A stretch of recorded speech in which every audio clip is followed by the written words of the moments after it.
July the 15th, 1943, and Sergeant William Brodie lay motionless in the scorching North African sand, his weathered hands cradling a rifle that shouldn't have existed on any modern battlefield, while his comrades carried sleek Lenfield No. 4s.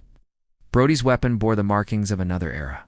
Pattern 1914 Enfield, a rifle designed 3 decades earlier for a war that was supposed to end all wars.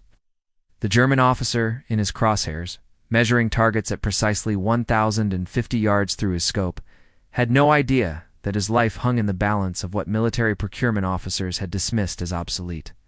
The morning heat shimmered across the desert expanse as Brodie adjusted his breathing, a technique he'd perfected over 4 years of hunting men. His pattern, 1914, affectionately called Long Liz by snipers who knew her secrets, weighed nearly a pound more than standard-issue rifles. Most soldiers would have cursed the extra weight during long marches. But Brodie understood what procurement committees and armchair generals never could at extreme distances. This additional heft translated into stability that saved lives and won battles. According to records maintained by the School of Musketry at Hythe, which this account references from their 1946 comprehensive study on sniper effectiveness, the pattern 1914 consistently outperformed every contemporary rifle at ranges exceeding 800 yards. The German officer finally stood, presenting a full target, and Brodie's finger tightened on the trigger. The rifle's report cracked across the desert silence, and through his scope, Brodie watched the target collapse before the sound could possibly have reached him's testament to the bullet's superior velocity. The pattern 1914 story began not in triumph, but in controversy. In 1913, British military observers at Camp Perry, Ohio, witnessed American shooters dominating long-range competitions with Springfield rifles chambered in the powerful .30-06 cartridge. The British delegation, embarrassed by their own rifle's performance, returned home with urgent recommendations. The War Office, recognizing the Enfield's limitations at extended ranges, authorized development of a completely new rifle based on the Mauser Actiona, German design that British pride had previously rejected. By June 1914, the Pattern 14 emerged from the drawing boards of the Royal Small Arms Factory at Enfield Lock. The rifle incorporated revolutionary features, a longer barrel for increased velocity, stronger receiver for higher pressures, and chambering for the rimmed .303 British cartridge optimized for long-range accuracy. The designers, led by experienced engineer James Paris Lee and his team, created aperture sights with precision adjustments that allowed shooters to compensate for wind, elevation, and even atmospheric pressure. Then August 1914 arrived, bringing with it the Great War that would consume Europe and render all peacetime procurement plans meaningless. British factories, suddenly overwhelmed with demands for millions of Lee Enfields to arm rapidly expanding forces, couldn't possibly manufacture the new Pattern 14 in required quantities. The contracts went overseas to American manufacturers Winchester, Remington, Edison, who would produce over 1 million rifles before war's end. The cruel irony escaped no one. Britain's most accurate rifle would be manufactured by Americans, while British soldiers carried older designs into the trenches. September the 3rd, 1914. And the directors of Winchester Repeating Arms Company gathered in their New Haven, Connecticut boardroom to examine blueprints that would transform their facilities from sporting rifle production to military contract fulfillment. The British government, desperate for weapons as volunteer armies swelled beyond all predictions, had approached American manufacturers with an unusual request: produce a rifle that combined German engineering principles with British ammunition requirements. Thomas Crossley Johnson, Winchester's lead engineer, spread the technical drawings across the mahogany table and immediately recognized the challenge that lay ahead. The Pattern 14 represented a departure from traditional British rifle design philosophy. Where the Lee Enfield emphasized rapid fire and close quarters effectiveness perfectly suited for the imperial policing that had dominated British military thinking, this new weapon prioritized precision at distances that seemed almost theoretical. The barrel measured 26 inches, substantially longer than the 25-inch Lee Enfield, and the rifling employed a deeper 5-groove configuration that imparted exceptional spin to the bullet. Johnson calculated that the muzzle velocity would exceed 2,440 feet per second, translating to flatter trajectories at extreme ranges. Production began in earnest by December 1914, with Remington Arms and Edison joining Winchester in the manufacturing consortium. The American factories introduced mass production techniques that British facilities, still operating with craftsman-based methods, couldn't match. Each rifle required over 800 individual machining operations, and the tolerances demanded by British inspectors exceeded those of any previous military contract. The bolt mechanism alone, with its massive frontal locking lugs adapted from the Mauser design, required such precision that rejection rates initially approached 30%. By spring 1915, Pattern 14s began arriving at British training depots in substantial numbers. Lieutenant Colonel Neville Armstrong Demuth Armitage, serving as chief instructor at Hythe's School of Musketry, received 12 rifles for evaluation. Armitage, a renowned marksman who had represented Britain at the 1908 Olympics, approached the testing with professional skepticism. British shooters had perfected the Mad Minute technique, with Lee Enfields delivering 15 aimed shots in 60 seconds, and many instructors questioned whether accuracy at extreme ranges mattered when modern battles were fought at 300 yards or less. The testing protocols that Armitage established would become legendary in British military archives. Shooters fired groups at 200, 600, and 1,000 yards under varying wind conditions. Compared to both Lee Enfield rifles and captured German Mausers, the results, documented in War Office files that survived the Blitz and remain preserved at the National Archives at Kew, revealed startling disparities. At 200 yards, all rifles performed similarly, grouping within acceptable parameters. At 600 yards, the Pattern 14 began demonstrating advantages, with group sizes averaging 40% smaller than Lee Enfield's. But at 1,000 yards, the Pattern 14 didn't just outperform its competitors, it operated in a different category entirely. Where Lee Enfield's scattered shots across 30-inch circles and Mausers clustered within 24 inches, Pattern 14s consistently grouped within 18-inch spreads. Armitage's report to the War Office, dated July the 19th, 1915, concluded with a recommendation that would prove prophetic. While unsuitable for standard infantry issue due to weight and slow operating speed, the Pattern 14 represents the finest sniping rifle available to any army currently engaged in European operations. The Western Front's reality, however, had already rendered such precision seemingly irrelevant. Trench warfare reduced rifle combat to desperate exchanges across narrower distances, where rapid-fire trumped accuracy and artillery dominated casualty figures. January the 22nd, 1916. And Captain Herbert McBride crouched in a forward observation post near Messines Ridge, peering through early-model telescopic sights at German positions that rippled through winter haze 1,500 yards distant. McBride, a Canadian-born American volunteer, serving with the Canadian Expeditionary Force, had spent the previous 2 months transforming from a wilderness hunter into something the British Army didn't yet have an official designation for: a dedicated sniper. His Pattern 14 rifle, fitted with an experimental Warner and Swazi scope, originally designed for Springfield rifles, represented military thinking's cutting edge, yet Army bureaucrats still classified him as a sharpshooter, performing observation duties. The Western Front had evolved into a deadly stalemate, where men died for yards of mud, and conventional wisdom held that individual marksmanship had become obsolete. Machine guns and artillery determined battles, or so the staff officers insisted from their comfortable headquarters miles behind the lines. McBride had proven them catastrophically wrong throughout the winter of 1915-16, and his tally book of practice, officially discouraged but universally maintained by successful snipers, recorded 73 confirmed kills, each at ranges exceeding 600 yards. What separated McBride and his Pattern 14 from ordinary marksmen with standard rifles wasn't merely equipment superiority, was the weapons. Ability to deliver consistent precision under conditions that defeated other rifles entirely. The long barrel maintained velocity despite cold temperatures that reduced powder efficiency.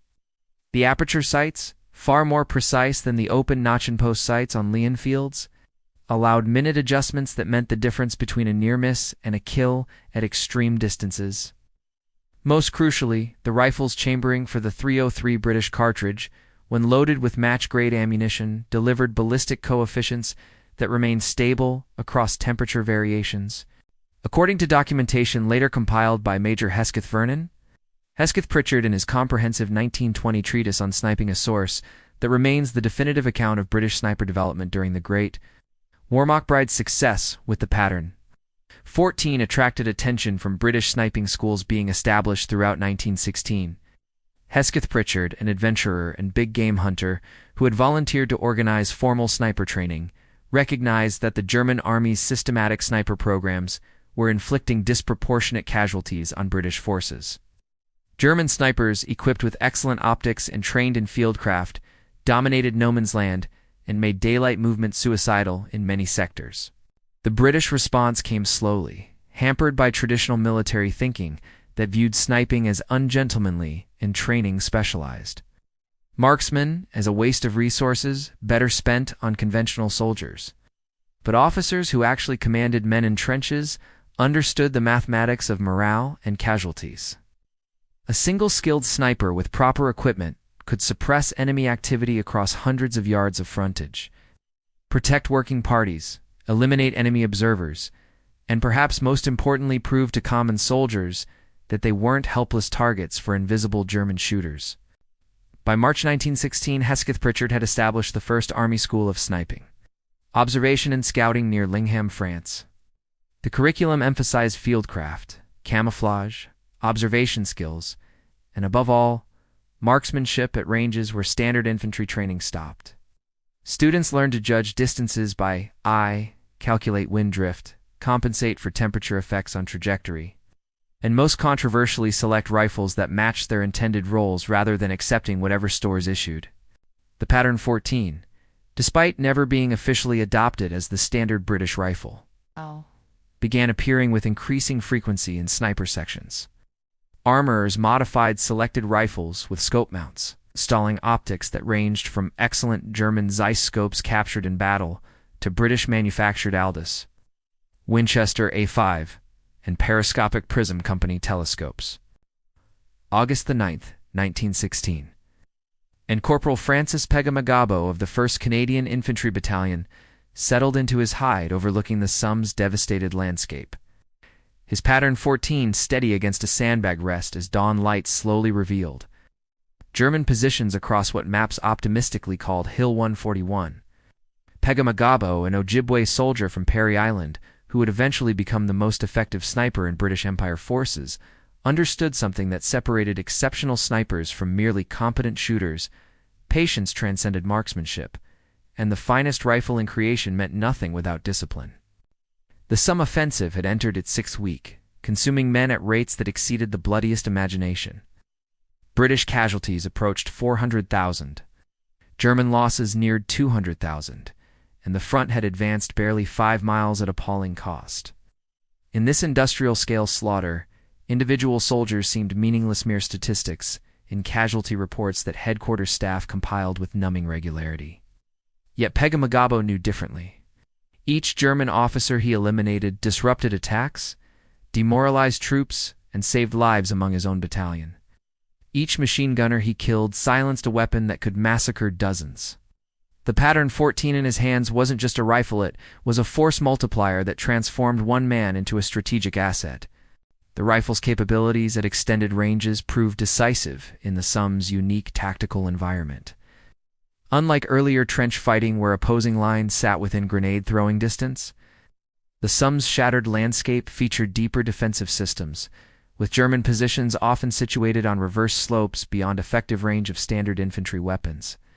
British soldiers armed with Lee Enfields couldn't reliably engage targets beyond 600 yards, leaving German observers, artillery spotters, and reserve formations immune to small arms fire. Snipers with Pattern 14s operated in ranges where they alone could reach enemy personnel, creating bubbles of influence that extended far beyond their physical positions. Pegamagabo's shooting log, preserved in Canadian military archives and referenced in numerous subsequent studies of sniper effectiveness, detailed engagements that illustrated the Pattern 14's dominance at extreme distances. On August 15, 1916, he engaged a German observation officer at an estimated 1,200 yards of distance, where the bullet dropped over 20 feet, and flight time exceeded 2 full seconds. The shot required calculating crosswind drift, temperature effects on powder burn rate, even the slight difference in elevation between his position and the target. The Pattern 14's consistent accuracy made such calculations meaningful. Ow. With less precise rifles, these same careful calculations would still produce unpredictable results. The mechanics of extreme-range shooting involved physics that most soldiers never considered. A bullet departing the Pattern 14's barrel at 2,440 feet per second traveled fast enough that wind drift became the primary variable affecting accuracy beyond 800 yards. A 10-mile-per-hour crosswind could deflect a bullet over 30 inches at 1,000 yards. And wind speeds changed with altitude as the bullet arced through its trajectory. British sniping schools taught complex formulas, but experienced shooters like Pega Magabo developed intuitive understanding through thousands of rounds fired across varying conditions. The rifle's aperture sights, though not as precise as telescopic optics, offered advantages that scopes couldn't match in certain situations. The aperture's wide field of view allowed shooters to track moving targets more effectively, and the sight picture remained usable in low-light conditions that turned telescopes into useless tubes of darkness. Many Pattern 14 snipers, including Pega Magabo, alternated between scoped and iron-sighted rifles depending on tactical requirements, carrying two weapons when missions demanded maximum flexibility. By September 1916, Pattern 14 rifles had become the preferred weapon for British Empire snipers, despite the weapon's continuing unofficial status. November 3, 1917, and Master Armorer Donald Fraser worked in the converted barn that served as Second Army's sniper equipment depot near Popering, Belgium, his hands moving with practiced precision as he fitted a Winchester I-5 scope to yet another. Pattern 14 selected for sniper conversion. Fraser, a Glasgow gunsmith who had enlisted in 1914 expecting to fight, but instead found himself modifying weapons, developed modifications that transformed good rifles into exceptional instruments of precision. The Pattern 14 that lay across his workbench represented the culmination of 3 years of experimental improvements, incorporating lessons learned from hundreds of snipers operating across the Western Front's entire length. The base rifle arrived from stores having already demonstrated superior accuracy, ammunition, lot testing, and barrel inspection, eliminated weapons that couldn't group within 3 inches at 200 yards, but Fraser's modifications elevated performance to levels that astounded even experienced marksmen. The trigger mechanism received careful attention first. Tree Pattern 14s featured military triggers with heavy pull weights designed to prevent accidental discharges under battlefield stress, but snipers required crisp, light brakes that allowed precise shot release. Fraser reduced pull weights from 8 pounds to 3.5 pounds through careful stoning of sear surfaces, creating triggers that broke cleanly without creep or overtravel. Barrel bedding represented the most crucial modification, though few soldiers understood why. A rifle's barrel must vibrate consistently during firing to deliver repeatable accuracy, and any variation in how the barrel contacts the stock produces changes in vibration, patterns that scatter bullets unpredictably. Fraser glass-bedded each rifle, using a technique he'd developed through experimentation, mixing plaster of Paris with linseed oil to create a bedding compound that hardened around the receiver and barrel shank, eliminating all wood-to-metal contact except at carefully calculated pressure points. Rifles treated with Fraser's bedding modifications frequently cut group sizes by 30 to 40%. Scope mounting presented challenges that had consumed months of trial and error during 1916. Early mounts positioned scopes too high above the bore, forcing shooters to maintain awkward cheek positions that caused fatigue and inconsistency. The pattern that Fraser and other armorers eventually standardized placed scope centerlines approximately 1 3/4 inches above the bore axis, allowing natural head position while maintaining the ability to use iron sights if scopes failed. The mounts themselves required perfect alignment. A quarter degree of cant could cause significant point-of-impact shifts at extreme ranges. Ammunition selection proved equally critical to achieving the Pattern 14's full potential, according to technical specifications documented in war, office files, and later analyzed in ballistic studies conducted during the 1920s. Sources referenced here for their comprehensive data on ammunition performance standard. Mark 7 ball ammunition produced acceptable, but not exceptional accuracy. The Royal Arsenal at Woolwich had developed match-grade loads specifically for sniping applications, featuring carefully selected powder lots, match-quality primers, and bullets that underwent individual weight inspection to ensure consistency within 1/10 of a grain. These match loads, designated Mark 7 Special, delivered ballistic coefficients that remained consistent across temperature ranges encountered in European combat. The bullets maintained supersonic velocities beyond 1,200 yards, ensuring predictable trajectories and reducing the complexity of calculating long-range holds. Snipers who received allocations of Mark 7 special ammunition consistently reported improved hit probabilities at all ranges, with the most dramatic improvements occurring beyond 800 yards, where standard ammunition's performance degraded noticeably. Fraser's Depot processed approximately 40 Pattern 14s monthly during peak periods of 1917. Each rifle spending 3 to 4 weeks undergoing modifications before being issued to sniper schools or directly to trained marksmen in forward units. The demand constantly exceeded supply, creating waiting lists that stretched months long. Battalion commanders who understood sniping's value lobbied divisional headquarters for allocation priorities, sometimes offering trades extra machine guns, mortar rounds, even coveted rest billets in exchange for another Pattern 14 sniper rifle. February the 17th, 1918, and Major Hesketh Pritchard stood before a class of 20 sniper candidates at the 3rd Army School near R.S. A battered Pattern 14 rifle resting against the blackboard behind him as he explained concepts that would determine whether these men survived the war. Hesketh Pritchard had spent 2 years developing British sniper doctrine from essentially nothing, combating institutional resistance, equipment shortages, and the persistent belief among conservative officers that specialized training wasted resources better spent on conventional soldiers. His success, measured in thousands of German casualties and countless British lives saved, had finally forced even skeptical headquarters to acknowledge that modern warfare required modern approaches. The Pattern 14's dominance in sniper roles wasn't merely about superior accuracy, it represented a complete reimagining of how individual soldiers could influence battles dominated by mass firepower. Traditional infantry doctrine emphasized volume of fire, with Lenfield rifles chosen specifically for their ability to deliver rapid shots at close ranges. The Pattern 14 inverted this philosophy entirely, sacrificing rate of fire for precision at distances where volume became irrelevant. A sniper who could reliably engage targets at 1,000 yards created a zone of influence covering nearly 3/4 of a square-mile territory that would require an entire company of conventional infantry to dominate through volume of fire. Hesketh Pritchard's curriculum emphasized understanding these zones of influence and exploiting them tactically. Students learned to identify positions offering commanding views of enemy rear areas, where German soldiers, leaving themselves safe from small arms fire, moved carelessly. Communications, trenches, artillery positions, command posts, supply routes all became vulnerable to snipers who could engage targets at ranges German doctrine considered safe. The psychological impact matched the physical casualties, as German soldiers discovered that nowhere within 2,000 yards of front lines offered genuine security. The mathematics of extreme range shooting received extensive classroom attention before students ever fired live ammunition. Gravity drops a bullet approximately 32 feet per second squared, meaning at 1,000 yards a bullet fired from a Pattern 14 fell approximately 47 feet below line of sight, nearly 4 stories of vertical drop that shooters must compensate for.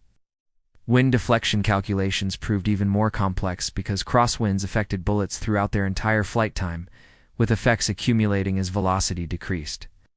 A bullet that took 2 1/4 seconds to reach a 1,000-yard target spent that entire duration vulnerable to wind drift. According to training manuals developed by Hesketh Pritchard and his instructor's documents preserved in British military archives that provide invaluable insight into sniper methodology, students fired minimum 1,000 practice rounds before being certified for combat operations. This represented an enormous ammunition expenditure by Great War standards, where infantrymen might receive only 50 rounds for all their training, but the investment proved worthwhile. Trained snipers with Pattern 14s achieved hit probabilities at 1,000 yards that exceeded 70% under favorable conditions compared to less than 10% for ordinary soldiers with standard rifles. The rifle's mechanical reliability proved crucial in conditions that destroyed lesser weapons. Trench warfare exposed rifles to mud, water, extreme temperature variations, and corrosive cordite fouling that could render weapons inoperable within days without meticulous maintenance. The Pattern 14's massive bolt, with twin frontal locking lugs, resisted the dirt ingress that jammed. Linfield's rear-locking lugs, and the rifle's tighter tolerances, actually prevented mud infiltration better than the Linfield's deliberately loose fit. Snipers operating in shell holes and forward hides, sometimes unable to perform thorough cleaning for days, found that pattern 14s continued functioning when other rifles failed. By spring 1918, as German forces launched their final desperate offensives, attempting to break Allied lines before, American reinforcements arrived in overwhelming numbers. British sniper sections had evolved into highly effective units that operated semi-independently. September the 28th, 1918. And Sergeant Harry Furness positioned himself in the ruins of what had once been a church steeple near the Hindenburg Line. His pattern 14, steady as German forces below, attempted to organize a counterattack against British troops who had breached their supposedly impregnable defenses. Furness, a Derbyshire coal miner turned sniper, had survived 4 years of war through a combination of skill, patience, and the rifle that had become an extension of his body. The pattern 14 cradled in his arms bore wear marks from countless engagements, its stock dinged and scratched, its metalwork showing honest use, but the bore remained pristine, and the action cycled with the smoothness that only proper maintenance could preserve. The Hindenburg Line offensive represented the culmination of 4 years of industrial slaughter. With British forces finally possessing the tactical sophistication, artillery coordination, and numerical superiority to break German defensive systems that had resisted every previous assault. Tanks, aircraft, improved infantry tactics all contributed to the breakthrough that finally shattered German morale and convinced their high command that victory had become impossible. Yet in the chaos of the offensive's opening hours, individual soldiers with exceptional weapons still determined outcomes at critical moments. Furness identified his targets with the practiced eye of a professional hunter.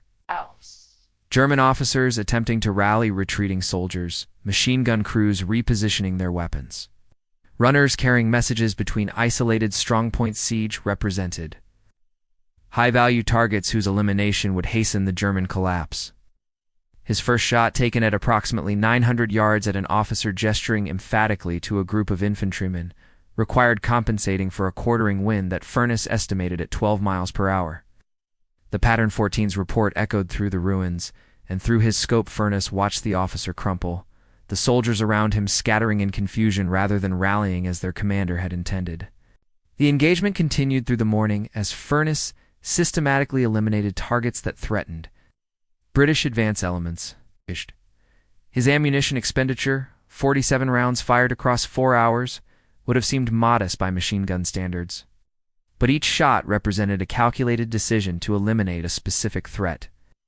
Unlike artillery that saturated areas with explosive force or machine guns that sprayed bullets across wide frontages, sniper fire delivered precise violence that killed chosen individuals and demoralized survivors who realized that distance offered no protection. The pattern 14's performance during this final offensive proved what advocates had argued since 1915: at ranges beyond 800 yards, no other infantry weapon approached its effectiveness. German snipers, equipped with excellent Mauser Gehör 98s and superb optics, fought back throughout the day. But the pattern 14's superior ballistics gave British snipers decisive advantages at extreme distances. Mauser bullets lost velocity more rapidly beyond 1,000 yards, dropping into subsonic flight where trajectories became unpredictable. Pattern 14 rounds remained supersonic to 1,300 yards, maintaining flat trajectories and predictable performance throughout their effective range. According to casualty studies compiled after the armistice data examined in numerous military analyses of weapons effectiveness that provide statistical validation of contemporary accounts, pattern 14 equipped snipers averaged 3 times more casualties per round expended compared to standard infantrymen. The ratio improved even further at extended ranges where only snipers could engage effectively.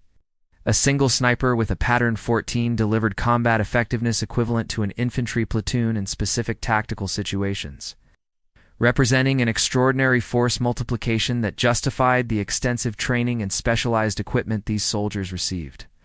The Great War ended on November the 11th, 1918. With Germany's military forces collapsed and Allied armies advancing across fronts from the English Channel to Switzerland, over 9 million soldiers had died in 4 years of industrialized slaughter. The war's survivors returned to civilian life carrying physical and psychological scars that would haunt them forever. Yet for British snipers who had fought with pattern 14s, the rifle represented something beyond the war's horrors. It was proof that individual excellence, precision, and skill still mattered even in conflicts dominated by mass armies and industrial firepower. July 7th, 1944. And Lance Corporal Charles Henderson crouched in a ruined Norman farmhouse overlooking the Normandy countryside. His pattern 1914 Enfield, now officially designated as the Pattern 14, Winchester and British service steady against a pile of rubble as German forces attempted to infiltrate British positions under cover of evening shadows. Henderson's rifle, manufactured in 1917 at Winchester's New Haven facility, had survived one world war in storage before being reissued during the current conflict, when Britain's desperate need for precision rifles exceeded available supplies of modern weapons. The rifle was older than Henderson himself, yet it would save his life and the lives of his comrades multiple times during the coming weeks of savage fighting through the Normandy hedgerows. 26 years had passed since the Great War's end, a period that saw dramatic advances in military technology across every domain. Aircraft evolved from fragile wooden biplanes to sleek metal fighters capable of breaking the sound barrier in dives. Tanks transformed from lumbering experimental machines to fast, heavily armored vehicles mounting powerful guns. Small arms progressed through multiple generations of semi-automatic rifles that doubled or tripled infantrymen's firepower. Yet British snipers continued requesting Pattern 14s now,